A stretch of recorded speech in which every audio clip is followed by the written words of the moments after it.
melakukan perancangan. Apa yang dirancang? Yaitu arsitektur teknologi informasinya. Kenapa? Agar apa yang ingin dibangun dalam portal informasi tersebut itu nanti tersampaikan, ya, tersampaikan dan tidak salah arah.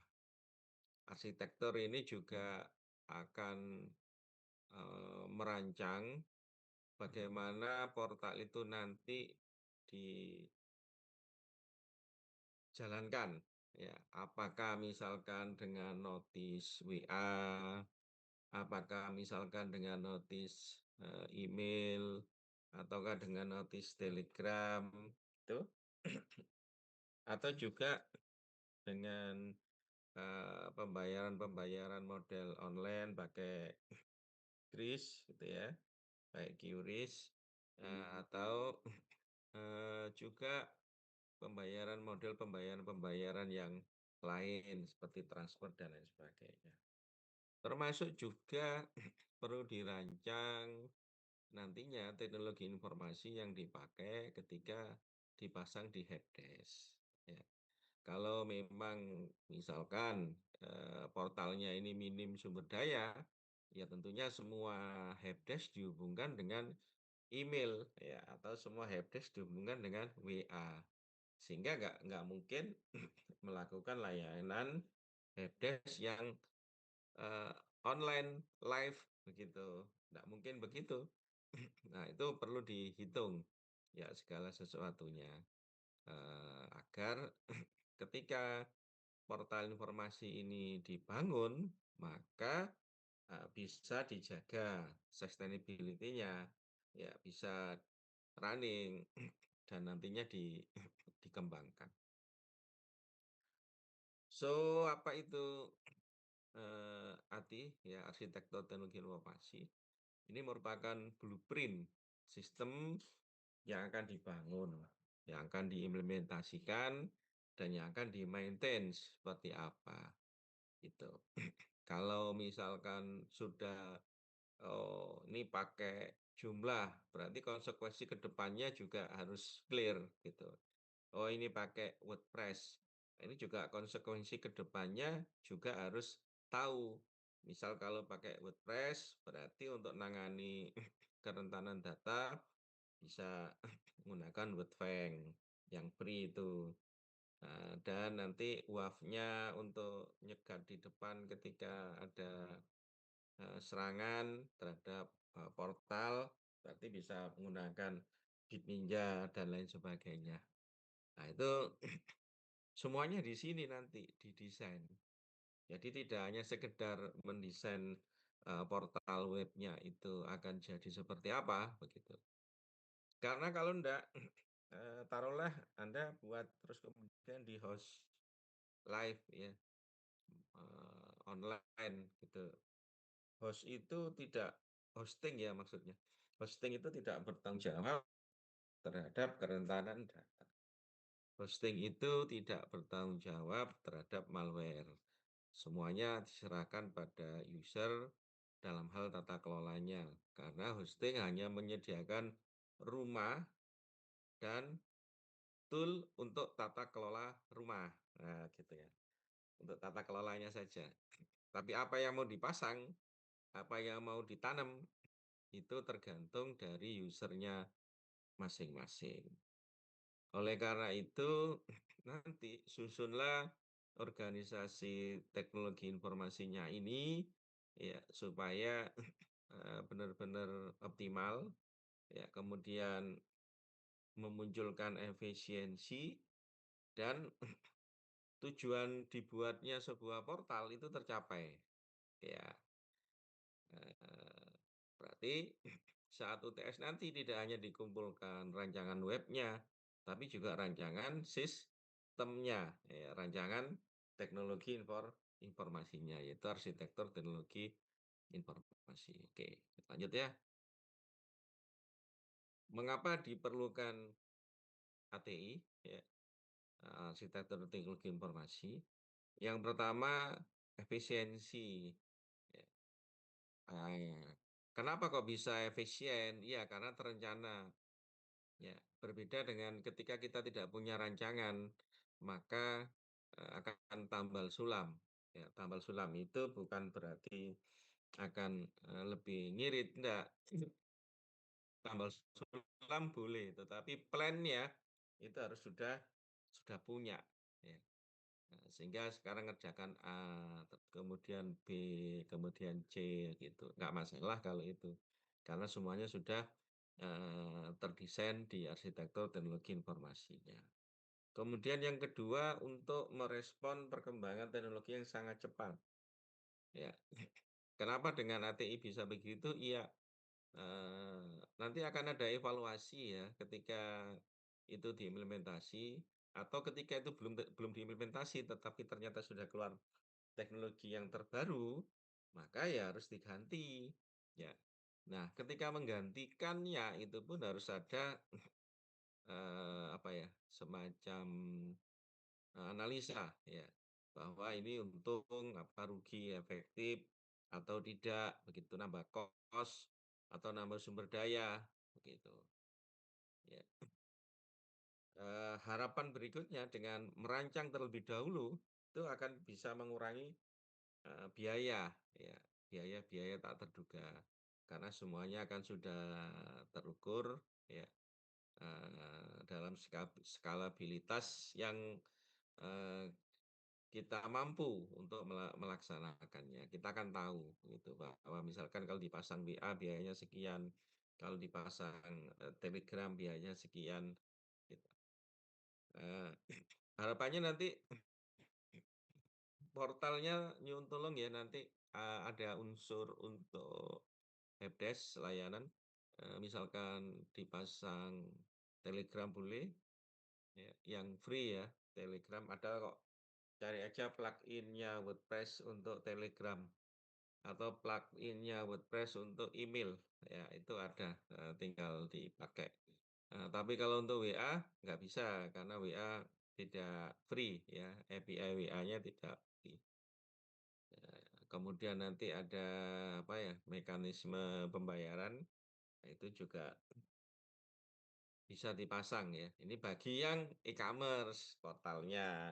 Tapi kalau portalnya yang tidak e-commerce, ya harapannya ada itu tadi, ada helpdesk yang bisa bertanya secara online. Plugin-nya banyak kok yang ada di, WordPress.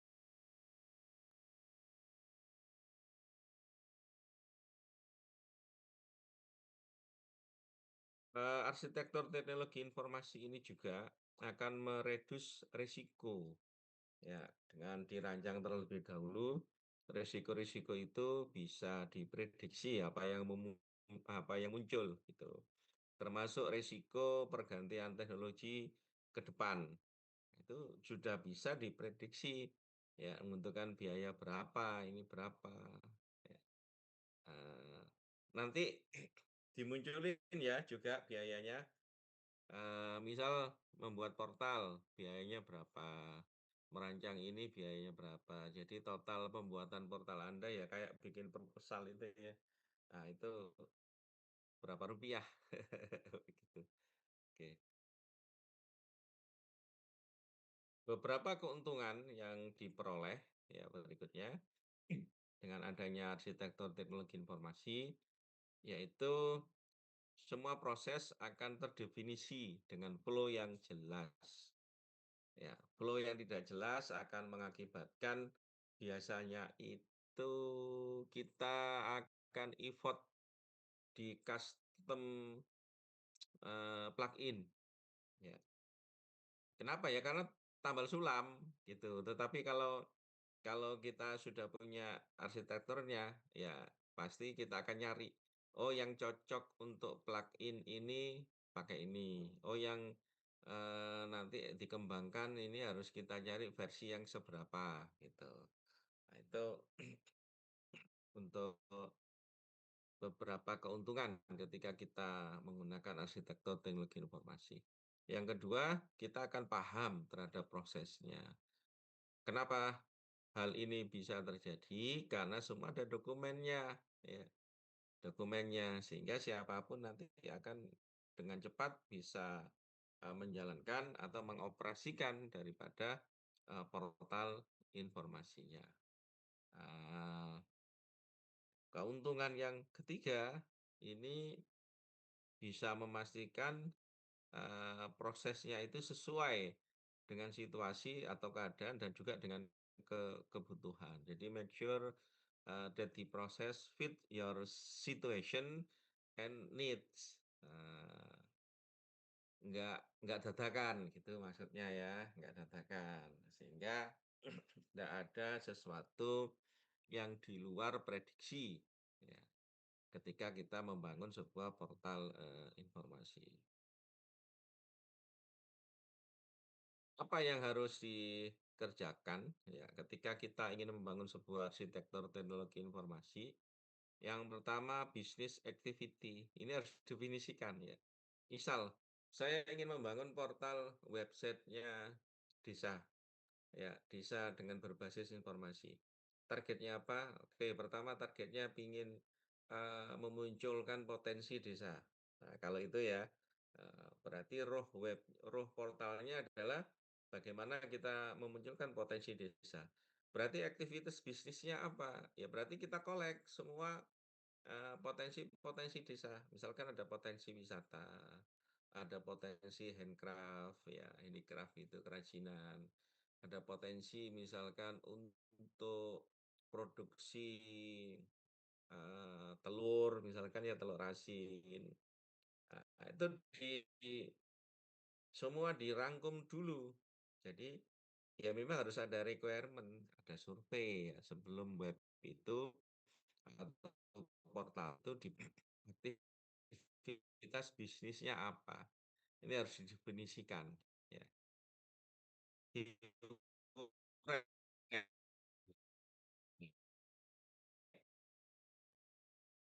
Pinginnya seperti apa, perlukan. Wah, ini unstable nih.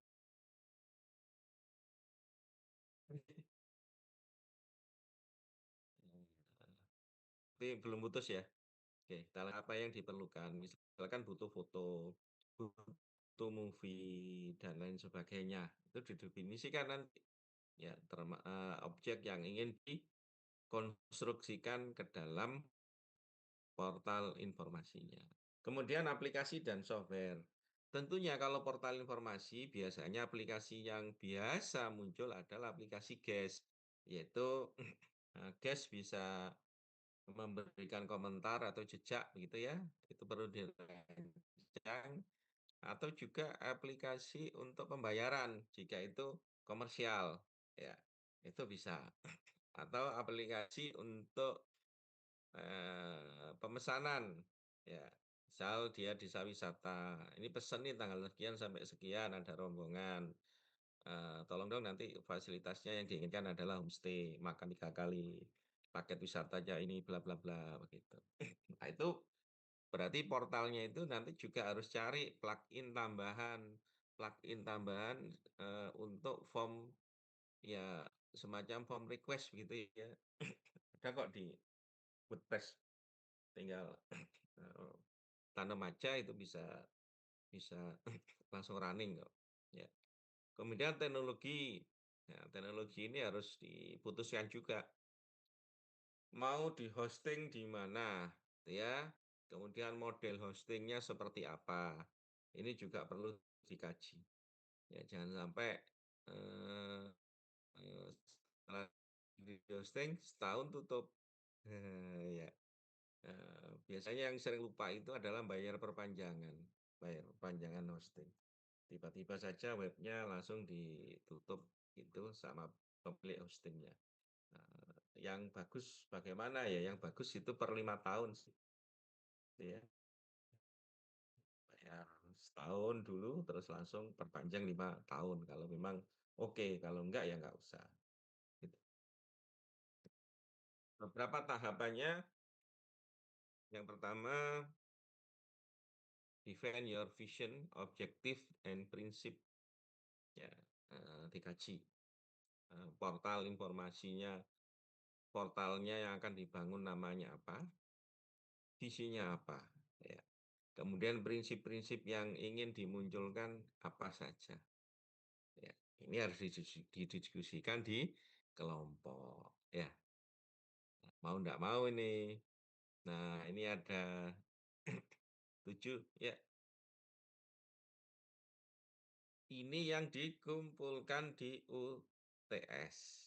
Ya, jadi langsung saja buat cover. Cover itu judulnya adalah nama proyeknya apa, kemudian berisi dengan daftar kelompok, ya, di cover.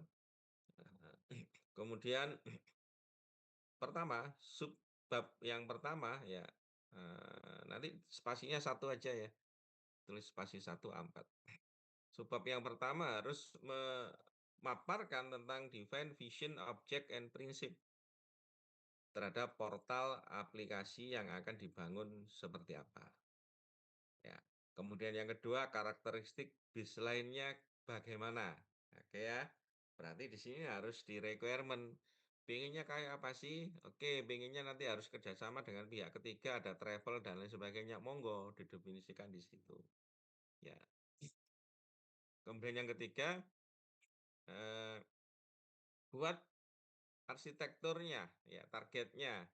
Misal ini nanti harus bisa diakses oleh eh, mobile. Tuh. Ya, arsitekturnya ini nanti akan diakses oleh Gen Z misal. Ya, berarti nanti ini akan menentukan itu akan di-host di mana begitu. Oke. Kemudian eh, lakukan gap analisis yang akan muncul, yang akan terjadi ya. Gap analisis ini merupakan prediksi sih sebenarnya. Ketika portal itu running, kira-kira apa sih hambatannya yang akan muncul, gitu ya. Anda boleh pakai gap analysis boleh, atau pakai SWOT ya, pakai SWOT. Sehingga nanti dari SWOT itu akan muncul, project ini layak enggak dilanjutkan, gitu ya, layak enggak dilanjutkan. Oke, migration option enggak perlu, ya, karena kan belum running ini ya, belum running. Kemudian implementasinya nanti dirancang ya, dengan menggunakan apa, misalkan dengan WordPress, database-nya apa, gitu ya, tuh, implementasinya. Dan implementasi itu harus memunculkan desain webnya. Oke, berarti tugasnya nanti, pas UTS membuat project kelompok. Pertama ada definisi, vision, objeknya, dan prinsipnya seperti apa. Kemudian karakter portalnya yang diinginkan bagaimana, target arsitekturnya seperti apa, ya opportunity-nya atau gap analisisnya ke depan seperti apa. Oke ya. Nah, kemudian langsung desain gitu ya. Implementation desain. Langsung rancang desainnya. Yang seperti kemarin, harus eye catching-nya seperti apa, color-nya, isi menunya apa saja, ya, struktur menunya bagaimana di portal webnya. Ya. Nah, itu harus bisa diwujudkan saat UAS nanti. Ya, nggak boleh jika yang dikumpulkan di UTS proyeknya membuat misalkan village gitu ya, village industry gitu, misalkan agro gitu ya, agrowisata. Tetapi ternyata yang dikumpulkan webnya nanti adalah edukasi gitu ya, munculkan potensi sekolah, nggak boleh, jadi harus sama. Jadi mulai dipikirkan mulai sekarang ini harus sama ya antara desain dan projek hasilnya gitu. Oke, ini langkah-langkahnya ya sudah, ini tinggal dibaca aja sih di materi hebat ada. Yang penting diskusikan dan saya berharap semuanya itu adalah project real ya. Semuanya itu project real. Ini penjelasannya ya. Oke.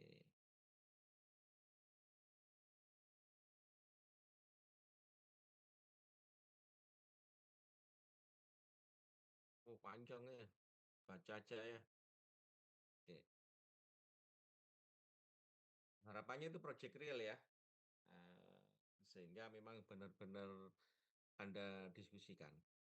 Waktunya insya Allah cukup ya, nanti hari Senin, malam akan saya minta beberapa kelompok untuk maju dan saya review, gitu ya, untuk maju dan saya review,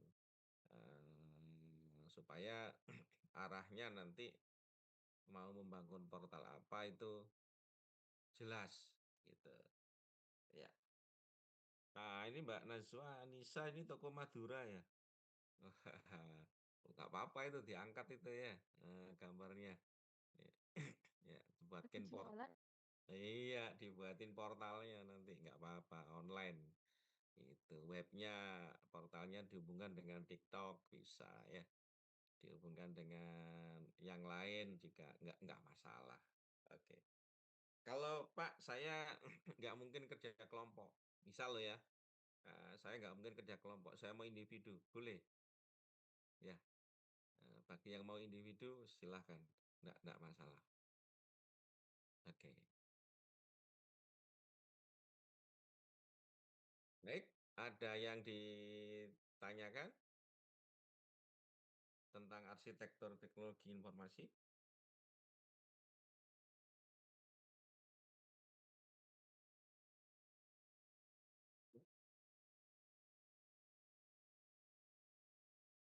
Hosting-nya nanti, tanya Pak Fahmi aja ya, insya Allah Pak Fahmi akan mengajarkan saat waktunya di-hosting, dinaikkan akan di-hosting.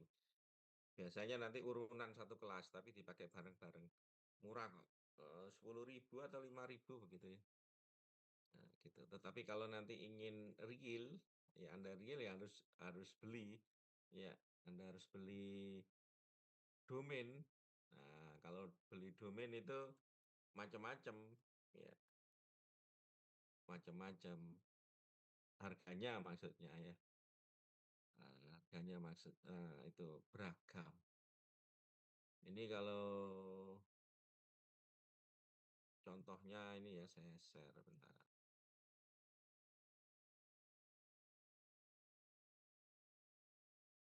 Ini ya mulai dari kalau ID 210 itu 109, .online itu murah ya 16.900 ya, .shop ya,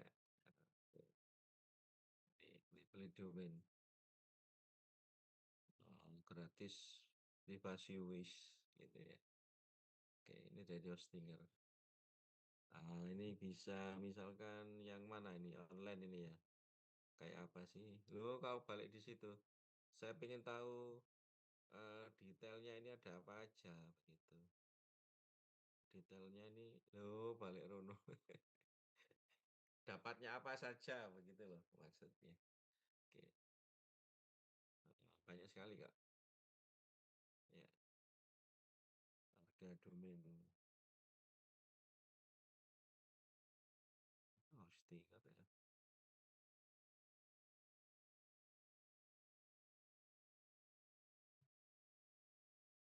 Nah, kalau .com nggak gratis. Indo Global juga ada, banyak. Ya. Ada yang 15.000 per bulan juga ada. Artinya begini, ini kan, eee, semacam trigger ya buat, eee, mahasiswa, bagaimana sih cara ketika kita membangun sebuah portal. Kalau nanti ini menjadi real ya, kemudian ada beberapa kelompok yang ingin bikin startup dengan ini, oke, nggak masalah. Misal ada yang ingin bikin startup menghubungkan, golongan darah, boleh. Berarti modelnya adalah model community yang dipilih ya nanti. Beberapa penyakit khusus itu kan darahnya kan juga unik ya, dan itu tidak ada di PMI, bukan darah-darah jenis umum yang Rhesus Plus dan Min itu ya. Tapi yang khusus itu juga bisa Anda membuat community-nya, ya khusus orang-orang yang langkah begitu. Itu boleh bikin startup begitu. Atau juga misalkan Anda mau bikin startup untuk jualan makanan, itu juga boleh, ya. Atau Anda bikin startup untuk literatur review, boleh ya, literatur review misalkan, untuk per 5 artikel harganya sekian gitu, termasuk juga mencarikan artikelnya, boleh, ya, literatur review. Atau Anda misalkan bisa SAM PLS ya, untuk analisis statistik dengan menggunakan PLS, boleh Anda buat startup, di situ menerima konsultan untuk SAM, eee, PLS, ya, dan macam-macamnya. Sangat sangat menarik begitu ya. Anda bisa loh berkelompok begitu, kemudian nanti sudah berancang-ancang mulai sekarang, "Yuk kita buat sesuatu yang berharga," misal misal ya. Kemudian Anda ada misalkan buat portal pariwisata Jatim, boleh, tapi serius.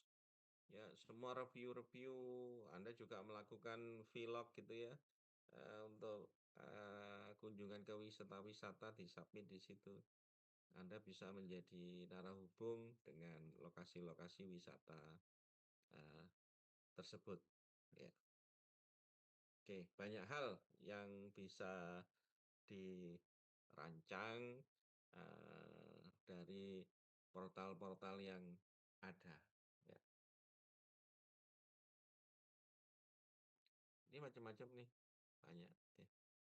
Tapi nanti Pak Faisal kayaknya, akan mencarikan yang paling murah, gitu ya.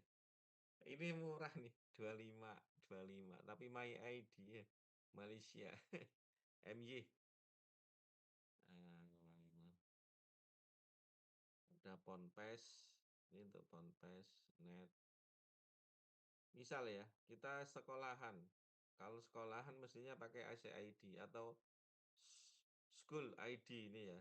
Nggak boleh kita sekolahan pakai co-ID, ya nggak boleh. Ini untuk perusahaan ya, co-ID, lebih mahal.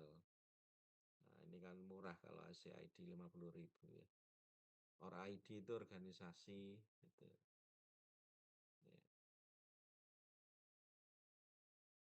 Oke, macam-macam kok ini ya. Nanti, dilihat-lihat saja. Kemarin sudah, memilih template?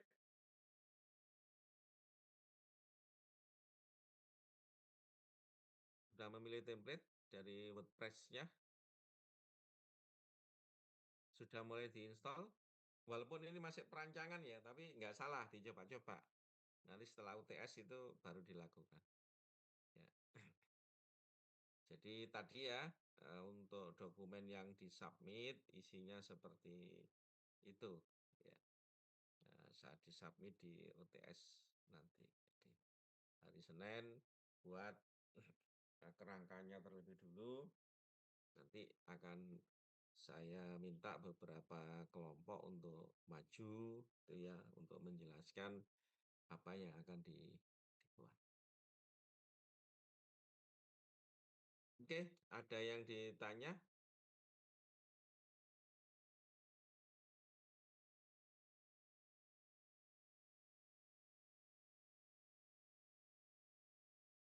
Nggak ada? Baik, kalau nggak ada, nanti kita ketemu lagi jam 4 ya, jam 4 sore. Saya bahas topik, SEO, Search Engine Optimizer, ya. Seperti apa cara menjalankan SEO agar portalnya nanti cepat diindeks, gitu ya. Cepat diindeks dan bisa, apa ya, nggak nggak butuh waktu lama, gitu ya, muncul di dunia maya. Itu juga terkadang tergantung pemilihan hosting sih ya. Hosting-nya itu ada yang cepat masuk ke BGP internasional, ada yang tidak, begitu. Ya, tapi ya standar standar mereka ya 1 kali 24 jam. 1 kali 24 jam akan bisa di-searching. Oke. Baik, ada yang ingin ditanyakan?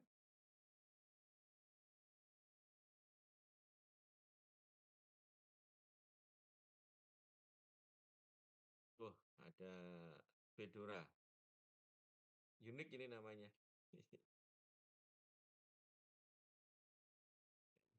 Ada yang tahu? Who is Fedora? Waktu itu pernah disinggung Pak di Iya, kelas betul. materi. Heeh. Saya soalnya dulu favoritnya Fedora. Setelah Red Hat, ya. Red Hat jadi komersial, lahirlah Fedora, gitu.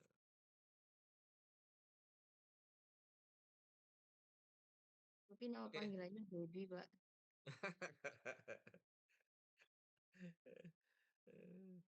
Orang tuanya orang IT mungkin ya? Enggak. Enggak, ya kok aneh? Serius ini, tak tunjukin ya. Pak. Papa yang ngasih nama. Eee,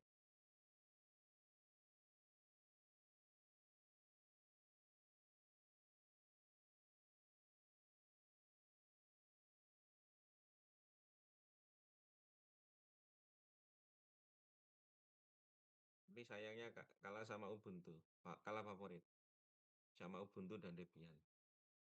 Ini ya.